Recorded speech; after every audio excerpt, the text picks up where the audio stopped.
Welcome everybody to my webinar about golf mobility and mechanics, avoiding injury and improving performance. For those of you that attended last year's webinar, it should be a nice refresher. For those of you who did not, I hope you can get a lot out of this webinar. Since last year, I've received my official golf-specific physical therapy certification from the Titleist Performance Institute. This has given me the tools to quickly screen a player's mobility and determine how it can impact their swing. By no means does that make me a swing coach, but it allows me to view the swing from a different lens and see if there's any physical limitations holding a player back. Often, this can be the missing links to reaching a player's full capabilities. Anyways, with the weather starting to turn for the better, the golf season is right around the corner. We have to start making sure that our bodies are prepared to meet the demands of the sport to avoid injury and to increase performance. I hope by the end of this presentation, all of you will have a basic understanding of the full body mobility required for golf. I do think it is important for you to all understand why you need the specific ranges of motion behind each of the major movements that I'll talk about, but I really don't want to bore you with too much science jargon and anatomy and all that. I'd rather give you the tools to start working on the mobility right now so you can get the most out of this presentation and this golf season. I'll be including many exercises to help address the material that we cover, and going relatively quickly, given that you can easily return to this PowerPoint to review what you need, because it's all sent to you as soon as this webinar is over. That way I can include as much in this PowerPoint for all you to work on as I possibly can. So without further ado, let's get to it.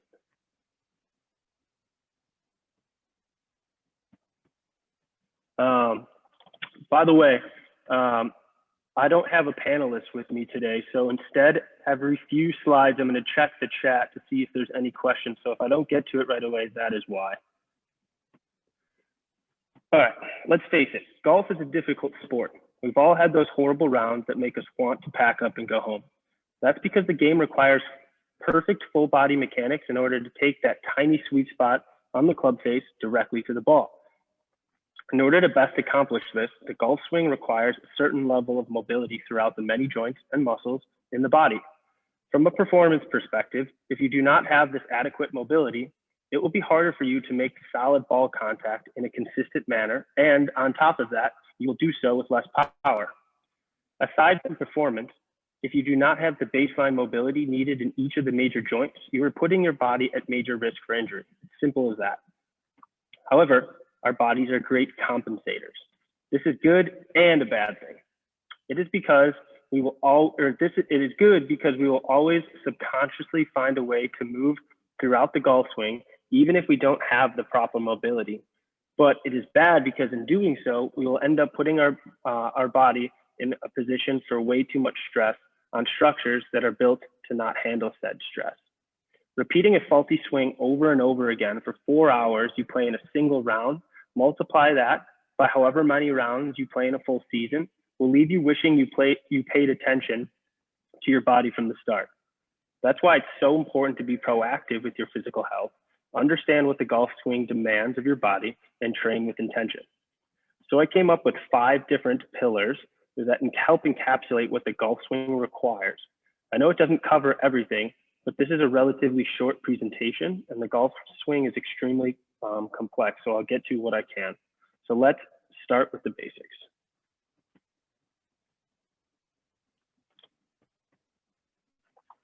An important concept to grasp before understanding the biomechanics of golf, and really any human movement in general, is the idea of the kinetic chain. Take a look at the picture of the skeleton to the right. The picture helps illustrate the idea that the chain links within the kinetic chain are the different joints throughout the body. For simplicity's sake, the major chain links include the ankles, knees, hips, low back, mid back, shoulders, and the neck. If you read the captions at the right, you see that each of the different links serves a specific role of either stability or mobility. When each of the links are doing their job perfectly and all working together, it creates healthy and pain-free movement. However, when one of the links is not doing its job, other nearby links are at high risk of breaking down. With that being said, when training for golf, you need to train each joint in the manner in which it was designed. The most important part of training the kinetic chain, ultimately, is training the lumbar spine and pelvis for stability, as it is truly the foundation for movement of the entire body. Think of core stability in an analogy like this. Take a look at the photo on the right. If you were to try to jump as far as you can off of 2 feet on concrete, you would get pretty far because the ground is stable, which allows you to push off with leverage. But if you were to try to do the same thing while jumping off a canoe as far as you can, you would barely get far at all because it's an unstable surface and it would just float behind you as you try to push off. This is why our core was designed to be very stable. Our core is designed to be the firm surface, like the concrete, for the rest of our body to push off and generate force off. Connecting this back to the kinetic chain and how the body moves as a unit as a whole, directly above and below the core are the hips and the thoracic spine, as seen in the previous slide. The hips and the thoracic spine specifically were designed for mobility.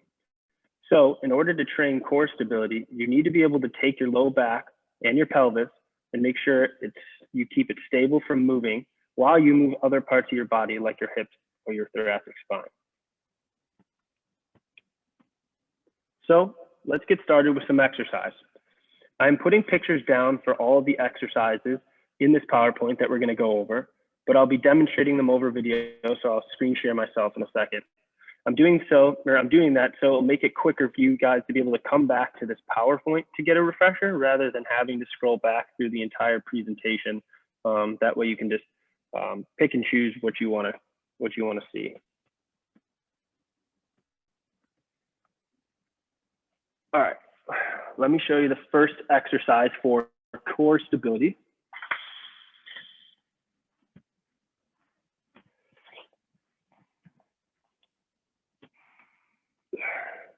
All right, so this first exercise for core stability is known as the dead bug. It's kind of a staple in a lot of different rehab programs. You might have even seen it before, but nonetheless, let's go over it. So what you do is you find a nice little mat, place on the floor, and you lie directly on your back.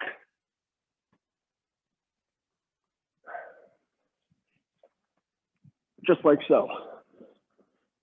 Next, you're going to bring your arms and your hips up to 90 degrees. So it's going to look like a position like this. The next thing that you're going to try to do to cue your abs to get a little bit more engaged is you're going to try to push your lower back into the ground. Meaning, if I were to try to slide my hand under your low back, you shouldn't be able to find any space under there. So you're engaging your low back, you're tilting your pelvis backwards, pushing that low back into the ground. Next thing you're going to do is you're going to coordinate one arm and then the opposite leg in order to move together while keeping your core stable. So what it looks like is this. Boom. This is one side. And then we're going the other side, just like this. And you can do a set of 3 sets of 10 each side. The key to this exercise is to make sure that your low back stays nice and stable and pushed down into the ground throughout the remainder of the exercise. Meaning, when you straighten one leg here, your low back should not arch up like this. That means you're not keeping a stable core, and you're going to really put your low back at risk for injury. So, boom, just like that, coming up. All right. That's pretty simple. Let's get back to it.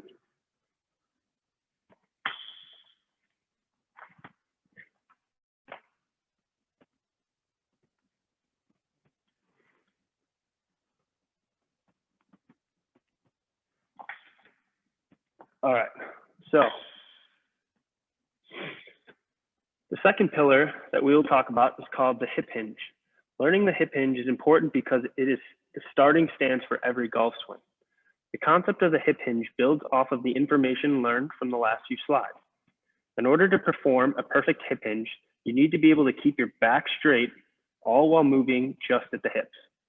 As you can see in the top right corner, Dustin Johnson shows us a great hip hinge stance, where his back is straight, his hips are pushed behind him. By doing so, this not only protects his lower back from unnecessary stress, but he also is able to engage his glute muscles. To give you an idea of what not to do, take a look at the figure at the bottom right. The second golfer, or the golfer in the middle, forms a C posture, which puts his lumbar discs or his sciatic nerve at risk for injury. The third golfer, which is the golfer on the right, instead forms an S posture, which places his lumbar joints at risk for injury, such as early onset arthritis or other joint arthropathies. Both of these types of postures not only put you at risk for injury, but also make it difficult to rotate properly in the swing. And if that happens, it can lead to a wide variety of different swing faults that you don't want. The first golfer on the left maintains a nice straight spine. This allows him to engage his glutes properly, like I said before. The glutes are among the most powerful muscles in the body and is where most good golfers get all of their distance on their strokes. So it's crucial to have adequate mobility of the hip hinge and adequate control of the hip hinge in order to tap into the power of your glute muscles and free your swing from avoidable swing mechanical issues. So let's take each other through this. Let me stop the share again. I'll show you how you can work on your hip hinge pretty easily at home with minimal equipment.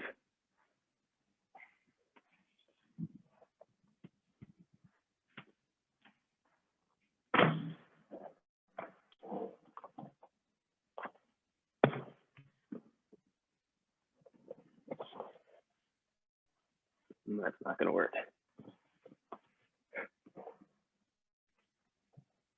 All right. This will be fine.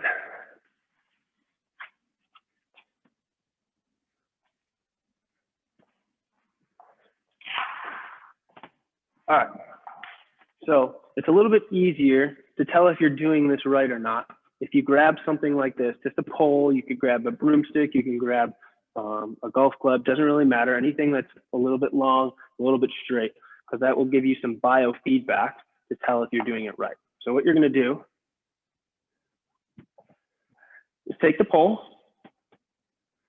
Hopefully you guys can see, it doesn't look like the lighting's fantastic, but nonetheless, you're going to take the pole, you're going to place it behind your back.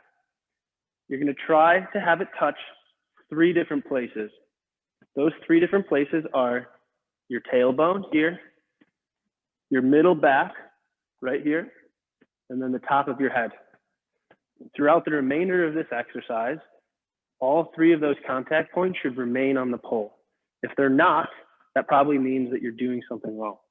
So what you do, hold that pole up along your back, and then all we're going to do, keeping a soft knee, you don't want to just keep your knees locked out. So a soft bent knee, you're just going to push your hips, you're going to try to push your hips back towards a wall that you're going to stand near. It's going to look something like this. Pushing those hips back. Notice that all those points of contact have remained on the pole. An example of something that would mean that you're doing it wrong is if you were to lean forward and you would lose the points of contact of either the head or the upper back. So what that would look like would be this, where I'm rounding and see now I lost these contact points as I come forward. So this is something super easy that you can do. Like I said, just hinging forward as a plank or as a 1 unit as your trunk comes forward and hips go back. Pretty simple. Give it a shot. Helps to also take a video of yourself, which we all have iPhones, smartphones now. It's super easy to check yourself and have that translate to your golf stance.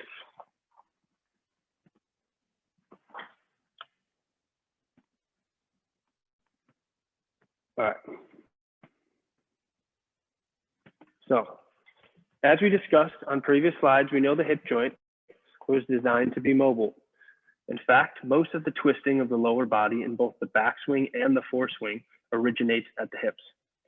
If you have bad hip mobility, your low back and knees, which were both designed to not move much, now have to pick up all of the slack, which can result in injury and bad performance.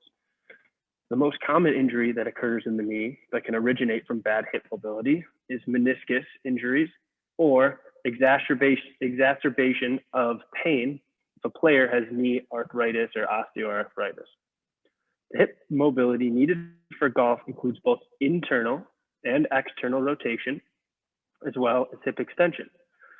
I tried to show this in this photo here, as the green arrow indicates internal rotation and the red arrow indicates external rotation. As you can see in the backswing, you need a good amount of hip internal rotation in that back leg and external rotation of the front leg. And in the foreswing, it's the opposite.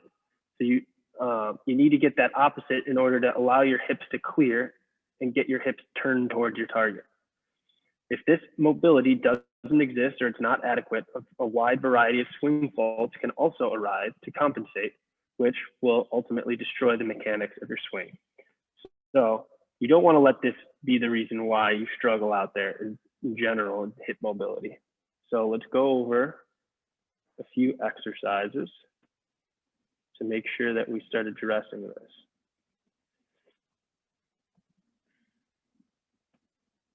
Okay. Are these micro? Yeah, it's working. Okay.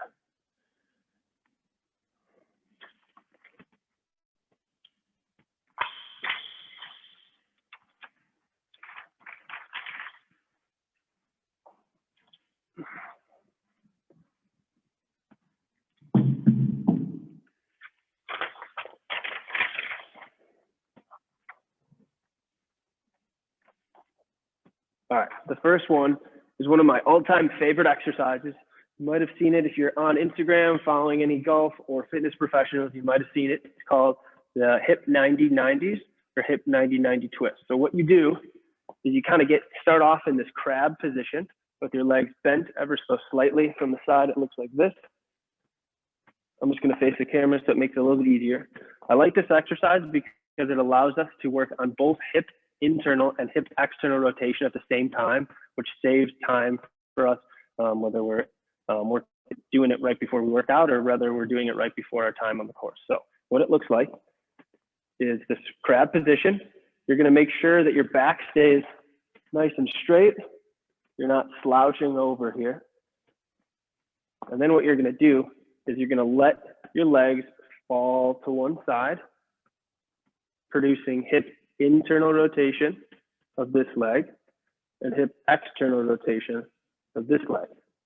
And then we can switch sides, boom, making sure that you try to stay tall throughout the remainder of this exercise, meaning you don't want to slouch forward, because then we're going to end up compensating at the lumbar spine here. So stay nice and tall. You're rotating side to side. Something that you can do in order to kind of progress this exercise would be, once you get into this position, all you would have to do is turn your body towards whatever leg is in front of you. And then you lean forward and you'll end up feeling a stretch in this back hip right here. And that's where you should feel it. If you feel pinching in the front, it probably means this exercise isn't for you, which there's plenty of other alternatives. But nonetheless, this is a hip 90-90 twist with leans. So that's a great one. Here's another one for hip extension. So this one's a very classic exercise, but it's often botched. So what we'll do is we'll get in a half kneeling position, which means 90 degrees here, about 90 degrees there. When we start, what you want to do is make sure that you do a little bit of a posterior pelvic tilt, meaning you're kind of tucking your tailbone, you're tucking your tail under you as if you're a sad dog. And how you do that, and to help kind of enhance that, is just try to squeeze whatever glute of the leg that's on the ground, whatever knee is on the ground. So squeeze this glute, tilt this pelvis back, and even that should bring on a little bit of a stretch going on through the front quad the rectus femoris, and a little bit of this, the hip flexor psoas muscle. If that's not enough for you, what you can do then, while holding this glute contraction, posterior pelvic tilt, you can come forward ever so slightly. What you don't want to do is end up having an anterior pelvic tilt and then just coming forward like this, because this is just all motion happening at my lumbar spine here, as opposed to actually getting a stretch at your hip. So more motion often is better in this case.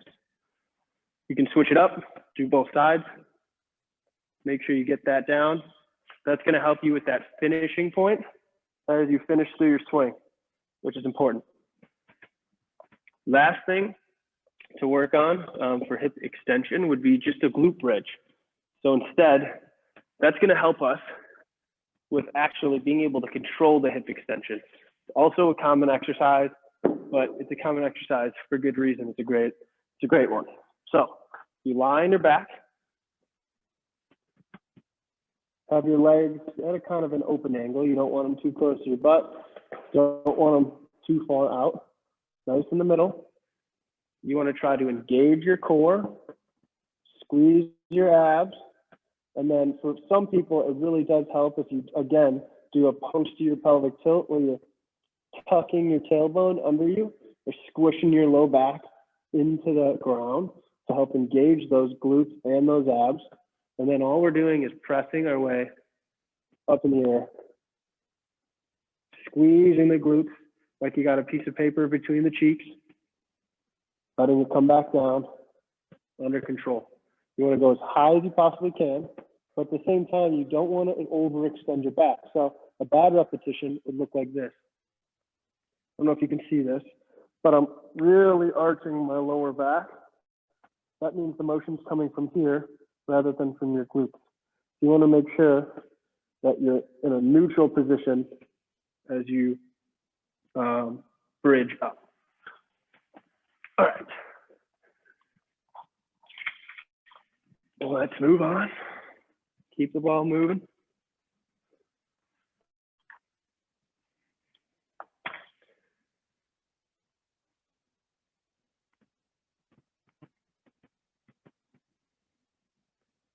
As you can see, here's some pictures that will kind of cue you into what we just went over. Okay. So hip and shoulder separation is the ability to independently move your trunk from your hips. Take a look at this concept in the picture to the right. The yellow sticks show you the position of his hips and his shoulders independently. The hips and shoulders are not connected throughout the swing, which allows our trunk to coil up and release energy.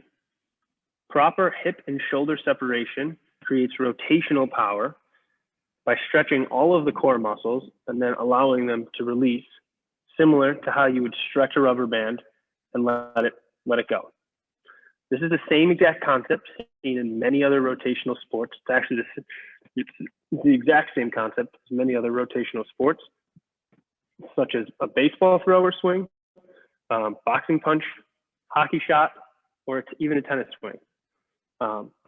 In order to get this hip and shoulder separation, we need three different parts of mobility, or actually two different parts of mobility, and then one part of control.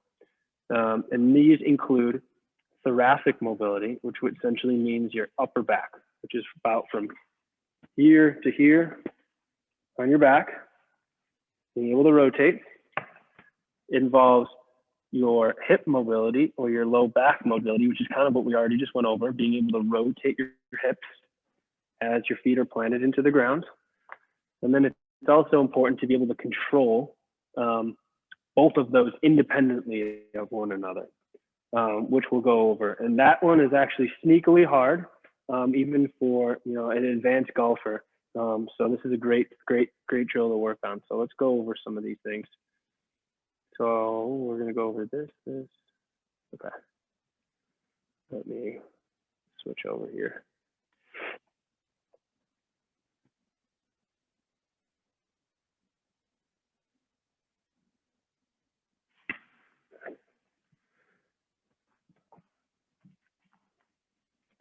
Being able to separate your hips also from your thoracic spine or your shoulders also allows you to get your lower body engaged a little bit better in the swing. You know, you always hear your hips fire first.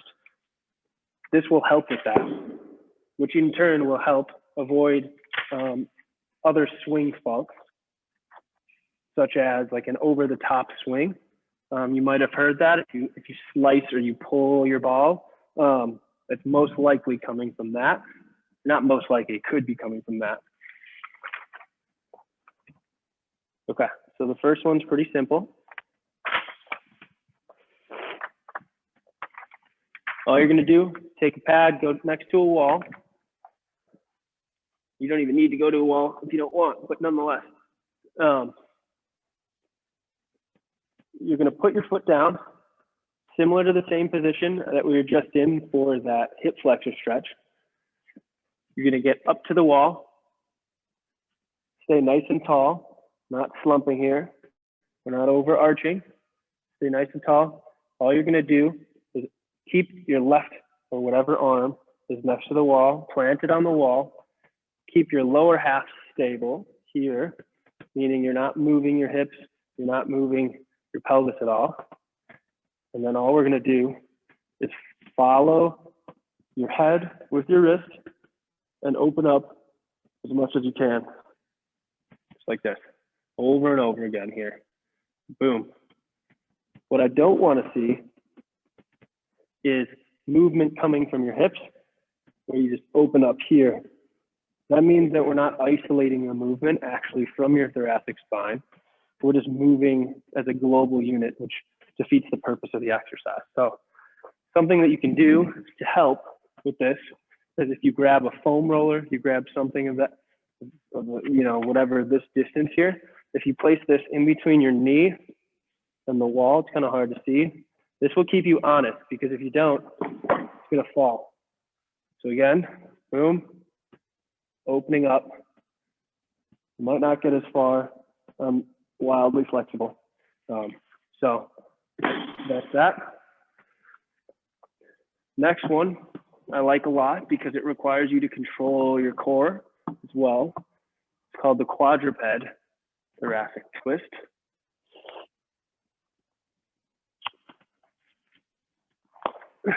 So for this, you're gonna get in a quadruped position, which means hands and knees. Your knees gonna be directly into your hips, shoulders directly under your wrist directly under your shoulders here. You wanna make sure that you have a nice flat, stable spine here. We're not overarching this way. We're not overly tussling this way. Just like we were talking about before with that hip hinge and the C posture or the S posture. It's the same exact concept, just in a different position here. So you want to find yourself in a nice, flat, stable spine. And then once you get here, you're going to go one arm behind your head. You're going to rotate under and then open up. AirPod fell. Again, rotating forward, opening up. Again, you're not moving your lower half as you do this. I don't want to see this. So that's what it looks like from this side. This is what it looks from that side. That way we can start working on engaging our core and our hips at the same exact time as rotation, which is a little bit more functional to golf, in my opinion. Okay, last one, which I think is super important, that I was talking about, our ability to independently control our hips and thoracic spine. Let me just move this.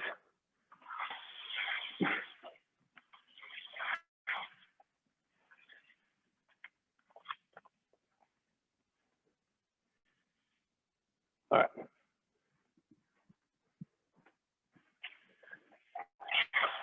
Grab yourself a pole. If you have pants that have a belt hole, I think that actually even doubles the effectiveness of this exercise, at least from a visual standpoint and a biofeedback standpoint. Because if you had that, you can slide one hole in the front belt loop which will give you the direction of your hips. And you can also hold another one up at your shoulders, which gives the direction of your shoulder. Similar to the picture that was in that one slide. So from the side, it's gonna look like this. You're gonna get in a hip hinge position or here. So what I was talking about is the ability to independently control each of those. So we'll start with the thoracic spine. I think it's easier to see from the side. So you hold here, get in a nice about 5-iron golf posture, that I like to say. And then all we're going to be doing is rotating our upper half while not rotating our hips whatsoever. So what that looks like is boom, rotation here, back and forth. You'd be surprised how randomly difficult this can be to not move the hips at the same time, or any wonky things going on here, or any pelvic tilting going on. It's purely rotation of the thoracic spine. That's going to help you get that separation like I was talking about. Also, you could just do one from the hips as well. I'm going to show from the side again, it's a little easier. You're going to keep your upper half stable and you're rotating your hips. I'm not even perfect at it. Boom. That's going to help you, especially when you, like I said, when you initiate the downswing. You'll see a lot of good golfers will end up throwing their hips onto that front weight or front leg to get that weight transfer, and their arms actually stay up and the thoracic spine stays back, which allows that whipping action to occur. If not, it's just one unit like this, and it's not a lot of power, and it can really affect the way that your club path or your swing path comes into the ball.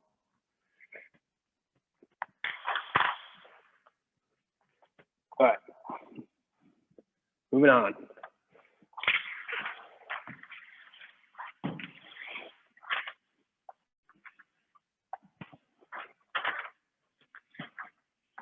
Sorry if that's making you dizzy.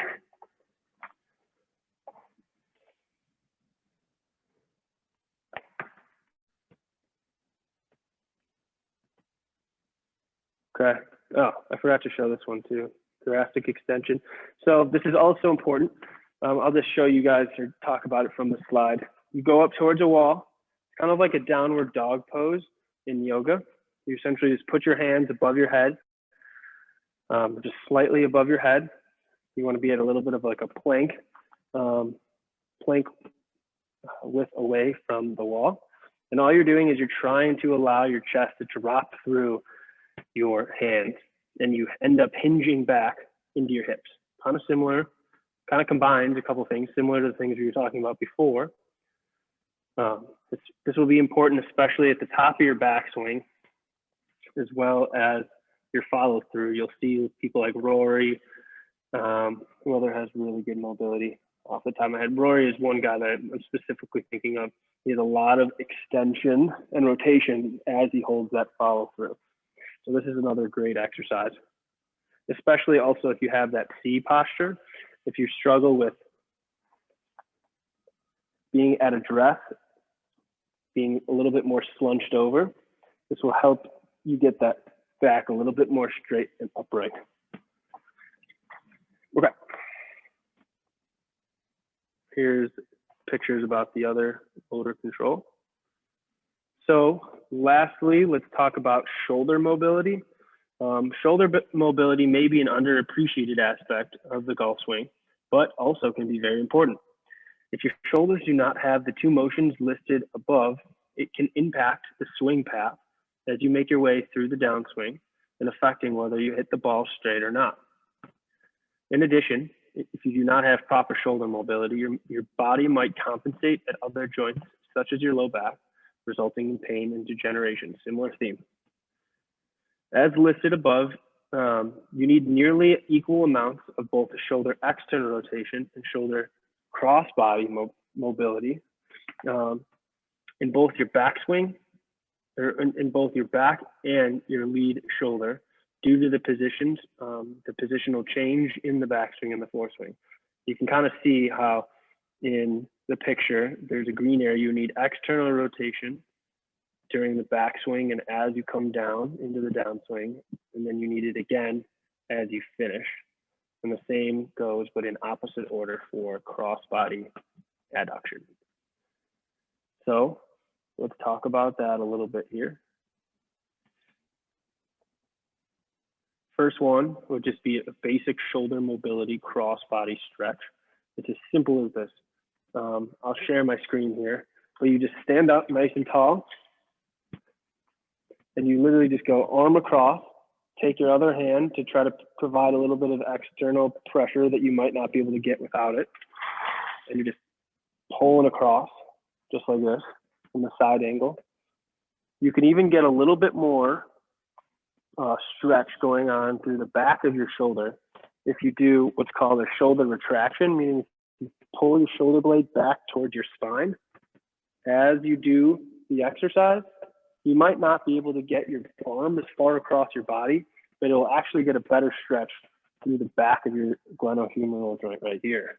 So it looks like pulling the shoulder blade back, pulling the arm across. Boom. From this angle, from this angle. Something that you hold for about 30 seconds, 3 sets, give or take, just 30 seconds to a minute. Pretty simple. Last one is external rotation, which is important as well. So let's go over it.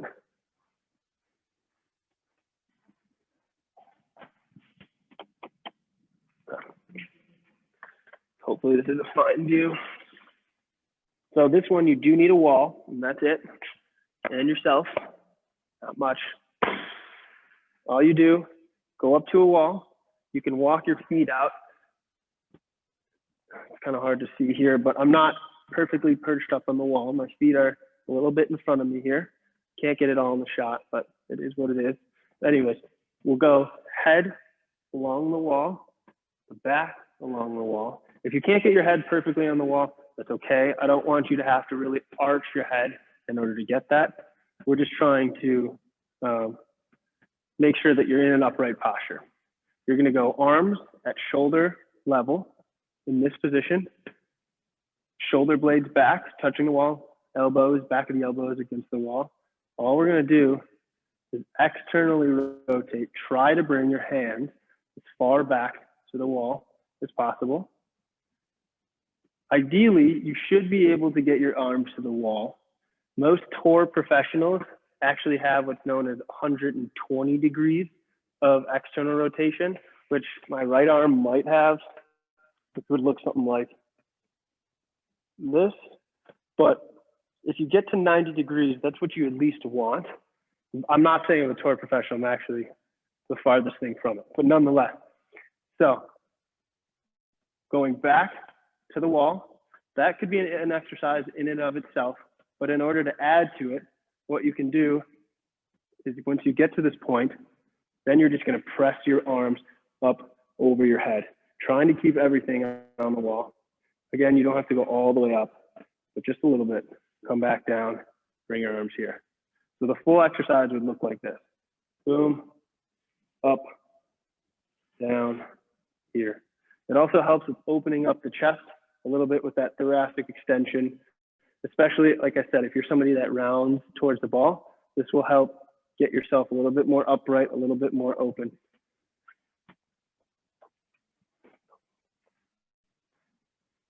Also, I forgot to mention that external rotation is super important in the backswing. Try to show this visually. I posted a little Instagram post about it. But anyways, as you transition from the backswing into the downswing, you want to really have a lot of external rotation of that back shoulder, because that will allow you to get more shallow club path. So what I mean by that is if you are able to get your arm tucked in towards the ball, you see how the club naturally shallows the angle of attack there? Boom, as you come through. If you don't, you're just going to end up internally rotating, and then the club shaft is going to go way steeper into the ball and come from a right to a left or a left to the right, depending on if you're a righty or a left-handed golfer. So it is important to have that external rotation again, to be able to shallow the downswing in order to not slice or pull. This is especially important if you're a slicer or if you just pull the ball, meaning you just hit the ball straight to the left if you're a right-handed golfer, or if you hit the ball straight to the right if you're a left-handed golfer.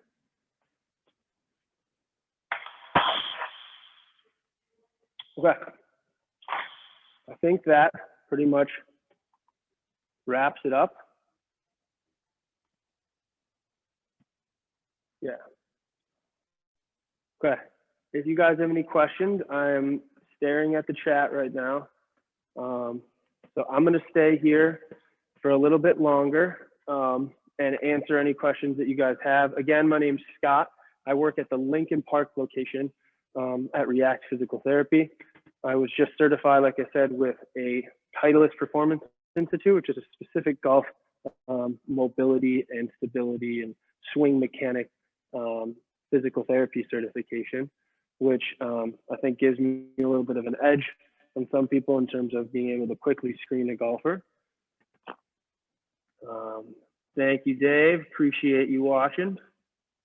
So yeah, I am open for evaluations. Again, we, as physical therapists, since I think January 2019, you no longer need a script in order to come in. You can just come in, give us your insurance. We can run your insurance, tell you what it is, and you can see us. We'll eventually end up contacting your doctor, but it saves you the trip to having to go to your doctor first, which used to be the case. And we'll see if you'll play golf, Anna. Anna is my girlfriend, and we'll see about that.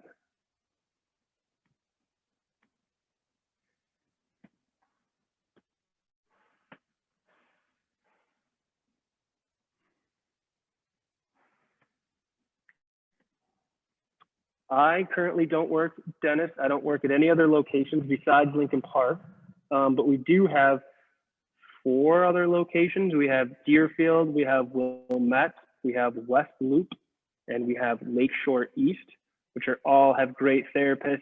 I believe at Wilmette, we have somebody that is very interested in golf. He doesn't have TPI yet, but he's into it. Oh yeah, Deerfield, there's 2 therapists that are TPI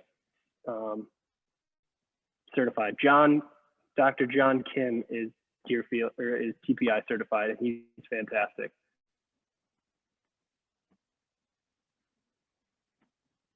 To answer Michael's question, the presentation, the video and the PowerPoint should be sent out to you as soon as this webinar ends.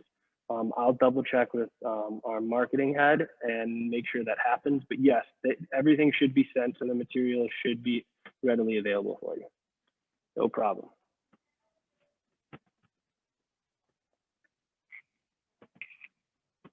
I'll stay on here for another 3 minutes or so.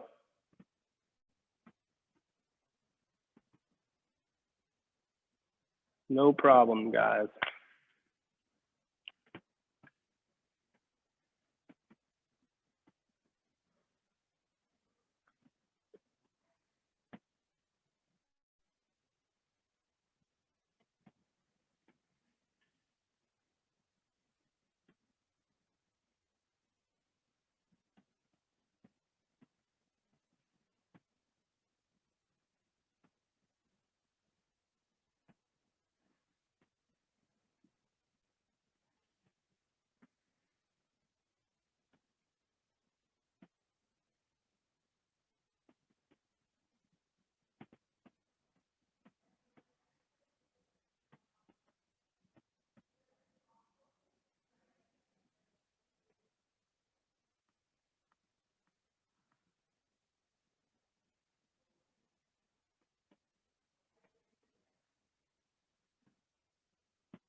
All right, one last minute here if you have any remaining questions.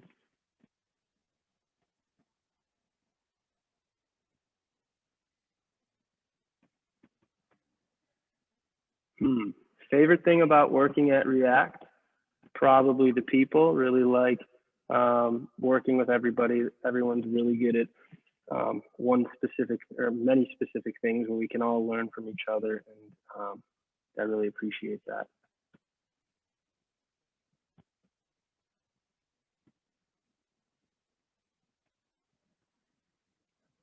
All right, I'm going to be heading out. Oh, how many sets recommended? Some of these, a lot of these exercises aren't necessarily too strenuous, so it's not like you could really overdo it. Let's see. Generally, the rule of thumb, I guess, for any of them would be like 3 sets of either 8 to 12. That can depend on necessarily, like, I guess, like the time that you have before a round or how much time you're doing it at home. It also can depend on whether you have that mobility or not already, because if you already have it, you don't necessarily have to jam yourself into 4 or 5 sets of something that you're already qualified. But as a general rule of thumb, we go like 3 sets of 8 to 12 repetitions. No problem. All right, I'm heading out. Thank you guys all again for tuning in.